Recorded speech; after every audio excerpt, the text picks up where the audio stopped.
حضرت سیدنا حسن بصری رحمت اللہ تعالی علیہ فرماتے ہیں کہ اللہ سے مومن ہی ڈرتا ہے۔ کیا خوبصورت ارشاد ہے، کیا ہے؟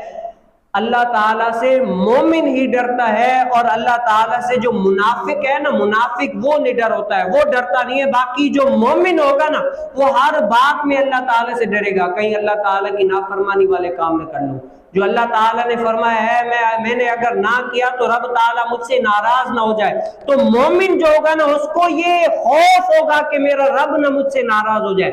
لیکن جو منافق ہوگا نا اس کو کوئی بھی فکر نہیں ہے، رب تعالیٰ کی ناراضگی والا کام کر رہا ہوں، رب تعالیٰ کے غضب کو دینے والا کام کر رہا ہوں، کوئی بھی ڈر نہیں ہوگا، وہ نڈر ہوگا، بے باک ہو جائے گا، کام کرتا رہے گا۔